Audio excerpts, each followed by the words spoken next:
Welcome to யாவரும் கேளீர். நான் உங்க பத்ரி பேசுறேன். தமிழ்நாட்டில் தேர்தல் ஜுரம் சூடு பிடிக்க ஆரம்பிச்சிருக்கு. தேர்தல் பரபரப்பு. எலெக்ஷன் தேதி அறிவிச்சிருவாங்க. பிப்ரவரி செகண்ட் வீக்ல அறிவிச்சிருவாங்கன்னு நினைக்கிறேன். ஸோ அப்போ வந்து மாடல் கோட் ஆஃப் கான்டாக்ட் அதுலேருந்து ஆரம்பிச்சிடும். ஏப்ரல் கடைசி வாரம் அல்லது மே முதல் வாரத்தில் தேர்தல் இருக்கும்னு நினைக்கிறேன். நம்ம மக்கள் நீதி மையத்துடைய செயற்குழு கூட்டம் நேற்றுக்கு நடந்தது. நம்ம ஏற்கனவே சொன்ன மாதிரி 10 to 15 சீட்டு கேட்பாங்க அப்படின்னு நம்ம சொல்லியிருந்தோம். நம்ம சொன்ன மாதிரியே 15 தொகுதிகள் கேட்டிருக்காங்க. விருப்ப மனு நேற்றிலிருந்தே யார் யார் நிற்கிறாங்களோ அவங்க விருப்ப மனு தாக்கல் பண்ணலான்ட்டாங்க. நம்மளோடது வந்து கான்சன்ட்ரேட்டட் ஓட் பேங்க்.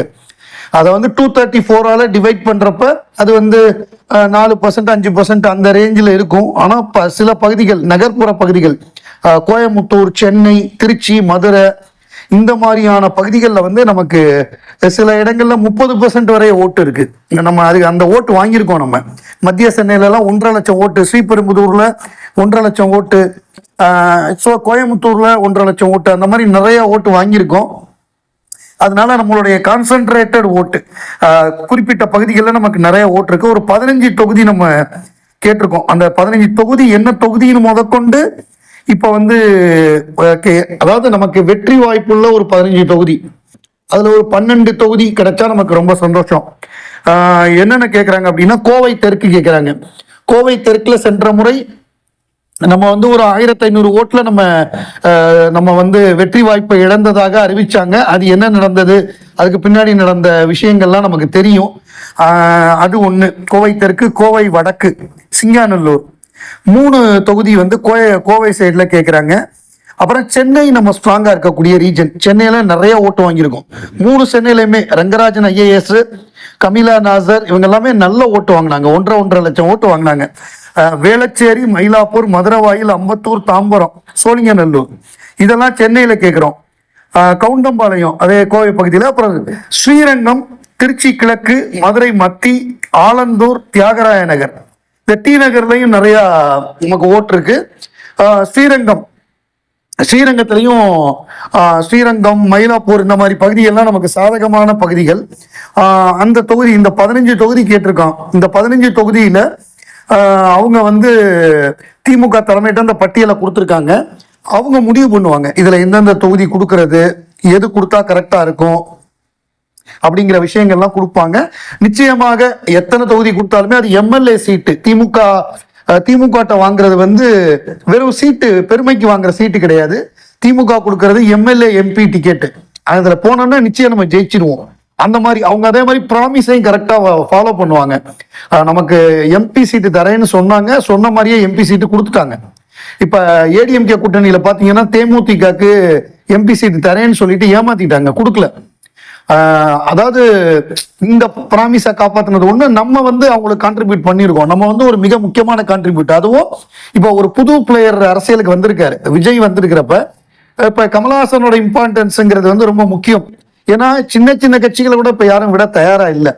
அவங்களுக்கு வந்து 50 ஓட்டு இருக்கிற கட்சியை கூட இப்ப யாரும் விட தயாரா இல்லை. இதுக்கு முன்னாடி என்னதான் கருத்து வேறுபாடுகள் இருந்தா கூட இப்ப சேர்த்துக்கிறாங்க. டிடிவி தினகரன் அவர் 2021 இருந்த அளவு அவருடைய கட்சி பலமா இருக்குமா அப்படின்னா இருக்காது. ஏன்னா அந்த கட்சியிலேருந்து நிறைய பேர் வெளியில போயிட்டாங்க, பல பேர் வெளியில போயிட்டாங்க. தங்கத்தமிழ் செல்வன்ல ஆரம்பிச்சு செந்தில் பாலாஜியில் ஆரம்பிச்சு எல்லாருமே அங்கிருந்து வெளில போயிட்டாங்க. தங்கத்தமிழ் செல்வன் அந்த 18 MLA பதவி போனப்போ அவரோட பதவியும் போச்சு. டிடிவி தினகரன் நம்பி போய் அவரோட MLA பதவியே போச்சு. அவர் இப்ப திமுகல சேர்ந்து எம்பிக்கு நின்று தேனி தொகுதிக்கு எம்பியும் ஆயிட்டாரு. ஸோ அவ்வளவு சேஞ்சஸ் ஆயிருக்கு. நிறைய பேர் போயிட்டாங்க அவர்கிட்டேருந்து.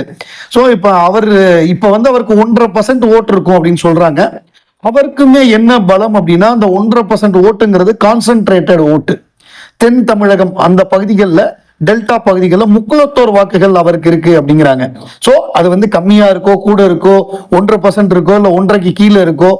இப்ப தேமுதிகக்கும் அதே மாதிரிதான். தேமுதிக விஜயகாந்த் உயிரோட இருந்தப்பவே அந்த கட்சியுடைய வாக்கு வங்கி பெருமளவு சரிந்து இப்ப 0.43%. தேமுதிக கடைசியா வாங்கினது 0.43 அந்த பர்சன்டேஜுக்கு வந்துட்டாங்க. அப்படி இருக்கும் பொழுது அதை கூட விடத்துக்கு யாரும் தயாரா இல்லை. ஏன்னா எல்லாமே 100 ஓட்டு, 500 ஓட்டு, 1000 ஓட்டு எல்லாமே வந்து தேர்தல் நேரத்தில் மிக முக்கியத்துவம் வாய்ந்தது. அப்படிங்கிறப்ப மக்கள் நீதி மையம்ங்கிறது வந்து கமலஹாசனுக்கு நெகட்டிவ் ஓட்ஸ் கிடையாது. அவருக்கு ஒரு நல்ல பேர் இருக்கு, ஒரு நெகட்டிவ் ஓட்ஸ் கிடையாது. அவரால் வந்து கான்ட்ரிபியூஷன், அவரால் வந்து அடிஷன் தான் ஆகுமே தவிர அவரால் மைனஸ் ஆகாது. ஏன்னா அவர் சொந்தமா கட்சி ஆரம்பிச்சவர், வேற ஒரு கட்சியில போய் அவர் சேர்ந்து அந்த மாதிரிலாம் இல்லை. சொந்தமா தானா ஒரு கட்சியை உருவாக்கி அதன் மூலமாக தேர்தலில் நின்று அவர் ஒரு 5% ஓட்டு வாங்கி ஒரு நல்ல நேமோட எந்த ஊழல் பிரச்சனையெல்லாம் இல்லாம ஒரு ஒரு நல்ல மனிதர், அதாவது டாக்ஸ் எல்லாம் ஒழுங்கா கட்டக்கூடியவர் அப்படிங்கிற அந்த இமேஜ் அவருக்கு இருக்கு. ஸோ இப்போ அவர் பிரச்சாரத்துக்கும் வருவார். ஏன்னா அவர் ஆல்ரெடி எம்பி, மற்றவங்களுக்கு சீட்டு வாங்கி கொடுக்கறதுக்கு தான் அவர் ட்ரை பண்ணுறாரே தவிர அவருக்கு இங்கே சீட்டு வாங்க தேவையில்லை. ஏன்னா ஆல்ரெடி அவர் எம்பியாக இருக்கார்.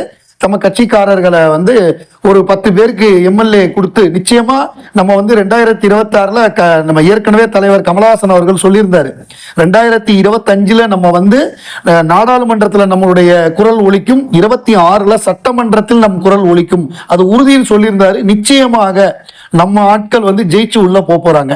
அதுதான் ஒரு மகிழ்ச்சியான விஷயம். 12 தீர்மானங்கள் நேற்று கூட்டத்தில் நிறைவேற்றப்பட்டது. அந்த தீர்மானத்தை என்னங்கிறத ஒரு கிளான்ஸ் பார்த்துருவோம். ஏன்னா கட்சியில என்ன நடக்குதுங்கிறத நம்ம தெரிஞ்சுக்கணும்ல. முதல் தீர்மானம், நம்ம டார்ச் லைட்டை ஏற்கனவே விண்ணப்பிச்சதுனாலதான் நமக்கு இப்ப டார்ச் லைட் கிடைச்சிருக்கு. அதை விண்ணப்பித்ததற்காக உரிய தருணத்தில் சிறப்பாக செயல்பட்டதுக்காக தலைவர் நம்மவர் அவர்களுக்கு பாராட்டு தெரிவிக்கப்பட்டது. தீர்மானம் 2 வந்து தேர்தல் பணிக்குழு, அது வந்து 5 பேர் கொண்ட குழு. அது அருணாச்சலம், தங்கவேலு, மௌரியா, சந்திரசேகர், தட்சிணாமூர்த்தி இவங்கெல்லாம் தான் அந்த தேர்தல் பணிக்குழு அந்த பேச்சுவார்த்தை நடத்துவாங்க. 3வது வந்து சட்டமன்ற தேர்தலில் வந்து மக்கள் நீதி மையம் போட்டியிட விரும்புபவர்கள் 50,000 ரூபாய் கட்டி விருப்ப மனு, அதை வந்து நேற்றிலேருந்து ஆரம்பிச்சாச்சு. அதுக்கப்புறம் நமது கட்சி துவங்கப்பட்ட தினம், அதாவது உலக தாய்மொழி தினத்துல தான் மக்கள் நீதி மையம் துவங்கப்பட்டதுங்கிறதும் நம்ம எல்லாருக்குமே தெரியும். பிப்ரவரி 21 அதுல வந்து மதுரை மாநகர்ல வந்து ரிமெம்பரிங் பாபுஜி அப்படின்னு சொல்லி நம்ம காந்தி இருக்கார்ல, மகாத்மா காந்தி, அவருடைய தொண்டர்கள் எல்லாம் சேர்த்து ஒரு மாபெரும் ஒரு மாநாடு போட போறாங்க. இந்த இந்த இந்த விழாவிற்கு இன்னைக்கு வந்து காந்தி தேவைங்கிறத உணர்த்துற வகையில அந்த பிரம்மாண்டமா இருக்கும் அந்த கூட்டம் அப்படிங்கிறது. இது வந்து பிப்ரவரி 21 நம்ம மாநாடு போட போறோம். நம்ம மாநாடு போடலன்னு சொல்லி நம்ம நண்பர்கள் பல பேர் வருத்தப்பட்டாங்க. அந்த வருத்தம் பிப்ரவரி 21 தீர்ந்துடும். பிரம்மாண்டமா இருக்கும். ரிமெம்பரிங் பாபுஜி எனும் பெருநிகழ்வு சிறப்பாக நிகழ்ந்தேற தலைவர் அவர்களால் விழாக்குழு அமைக்கப்பட்டு அதன் விவரங்கள் நாளைக்கு அறிவிப்பாங்க, திங்கட்கிழமை அறிவிப்பாங்க. இதெல்லாம் வந்து மிக முக்கியமான தீர்மானங்களா இருந்திருக்கு. 12ல இது மிக முக்கியம்.